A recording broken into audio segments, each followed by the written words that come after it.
Magandang umaga po sa inyong lahat, sa ating mga katoto, yung mga kabrad nating skeptron dyan. Alpakaparo, malapit na po ang ating anibersaryo. Meron po tayong konting pagtitipon bilang parada, no, sa paggunita ng ating ika-52 anibersaryo. Tayo po ay magkita-kita sa TS Cruz Covered Court. Doon po ang starting location po natin, mga katoto. Pero hindi po yan ang ating pag-uusapan sa yan po ay paalala lang. Tayo po ay kasalukuyan nag-aabang din po ng ibon. Ang hagis po ngayon ay sa Mexico. Layo, Mexico. Pero yun ay sako pa rin po ng Pilipinas. Sako po ng Pampanga. Ang ating huli, no? At last lap ng sprint race natin ng FPR ay maulan, payakan, maulap ang panahon, mga katoto. Ang ating kalapate ay nirelease po sa location ng Mexico ng alas 7:05 ng umaga. Bagamat ang haring araw ay suminag na doon sa ganong oras, sa mga baybaying tatahakin ng ating mga ibon ay lubhang madilim, lubhang maulap. Kaya naman po tayo po ay nangangamba na baka naman mabasa ang ating mga ibon at lumaglag, no, bumagsak. Dahil hindi na po sila makakalipad kapag sobrang basa, maaaring dadapo na po sila. Sa mga nagkarga, nag-training ko, yan yung mga tao na talagang gustong-gusto pong makakamit ng panalo. Kailangan po natin talagang i-training yung ibon natin kahit na alam natin kinabukasan ay masama pa rin ang panahon. Dahil ang laro ng norte ay talaga namang maulan. Hindi po tayo nakakasiguro kung magiging ligtas po, no, ang pag-uwi ng ating mga warrior. Ang norte po ay kinakatakutan po ng malalaking pansyir dahil ang galing ng kanilang mga ibon ay nababaliwala kapag ito ay nababasa. Maraming peligro kapag ang race ay nagmumula po sa norte. Marami pong umaayaw dyan, kaya sila po ay naghahanda ng karera lang sa south. Kaya binabati ko po yung mga naglalaro po ngayon na mga pansir na matatapang. Yun po yung doon po natin masusubukan yung mga ibon natin na talagang matatag, talagang matibay, talagang mandirigma. Dahil walang pinipiling laro, walang pinipiling panahon para makapag-entry at lumaban na bilang punan. Ipinagtatanggol niya ang kanyang kaalaman at kanyang karunungan bilang isang matatag na pansir. Pwede na! Ngayon po ay kasalukuyan pa rin po tayo nag-aaba at wala pa rin po mga parating. Mukhang paiyakan po talaga.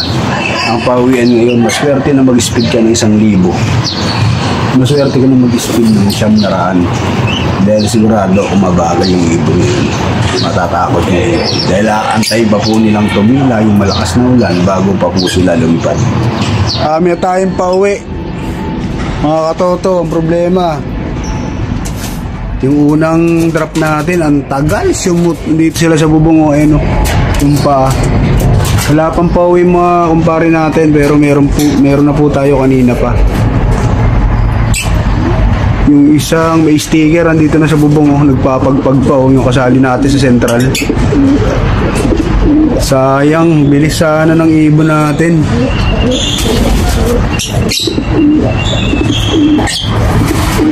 Ayaw pa sumut. Tagal, oh. Kanina pa yan. Siguro may mga 3 minutes sa labas. Sayang. Nakaklak na sana tayo mas maaga. Alis mo kompleto na sila sa bubong. Nagdatingan na, sayang. Hindi agad sumut, oh. Ganun talaga ang buhay, no? Ayaw. Palibasa nakainom ng tubig kasi basang-basa po sila. Mauunahan pa tayo ng ating mga kasamang kumpare, no? Ano, nasa poste. Late na yan. Mauunahan na lang makashoot. Meron din dun sa kabila, nakapagpauwi na rin sila, pero di pa nashoot yung ibon natin. Kaya ng tubig. Abangan na lang po natin kung anong oras po siya shoot. Bagamat may pauwi na tayo mga katoto, napakaswerte talaga natin sa mga tropa dito, no, sa bayan po natin, mga kumpare po natin. Tayo po yung unang nakapagpauwi ng ibon na may sticker.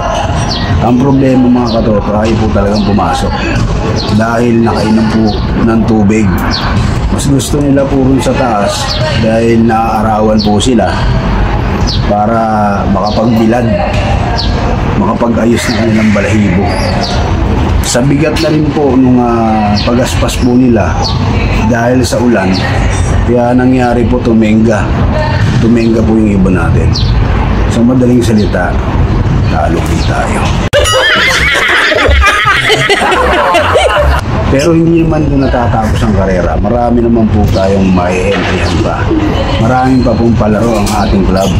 Kaya sa dami naman po niyan siguro, no, makakaisa tayo kahit na machani lang ang pagdating ng pamilya patawa. Nakisama na po yung haring araw, nagpapakita tapos nakukuberan din po ng may team na ulap. Pana, yan po ay panawagan ng panahon na kahit pa paano papakita din ang init, paparamdam din ang init sa haba ho ng ating pag-aantay na tumilaw yung ulan at kahit pa paano ay makapagpahinga yung bagyo. Dumating na po yung pagkakataon na silayan naman po natin si Haring Araw. Silipin po natin yung mga ibon natin na nakapasok na. Pero ibang ibon nandun pa po sa taas. Ito po yung sinali po natin, oh. Nauna po yung ibon na yan. Ito nasa bandang kaliwa ko. Kaya lang, hindi natin na-i-clock. Ayun, kakapasok niya lang. May sticker pa. Yung katabi niya na-i-clock natin. Tapos ito yung pangatlo pala yan. Ito yung pang-apat yung isa. Yung pang-5 at saka pang-6 ayaw pang pumasok. Yung dagit po natin na isinabay, wala pa, hindi pa nakabalik. Yung grizzle, ayaw po niyang pumalis. So hinagis na po natin. Nag-lock po natin yung isang ibon, kaya lang 760 na po yung speed.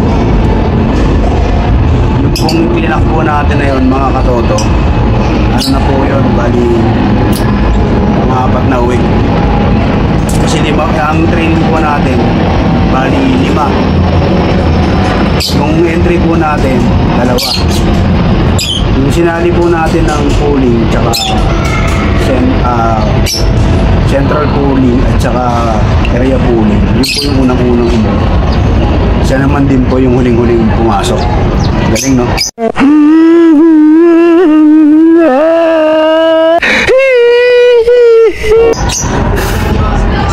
Ay pa rin tayo panalulin.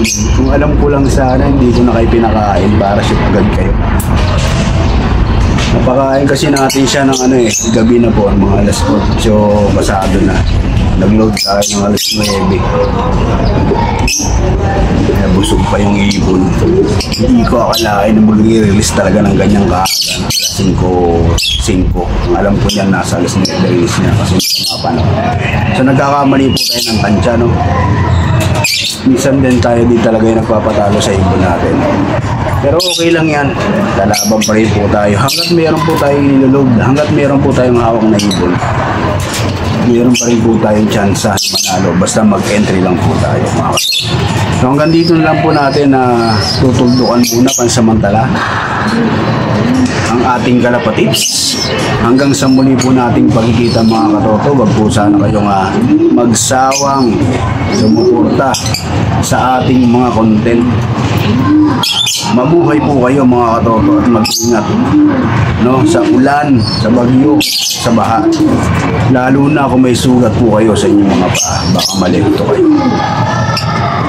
Marami pong salamat sa inyo mga katoto. Hanggang sa muli. Peace.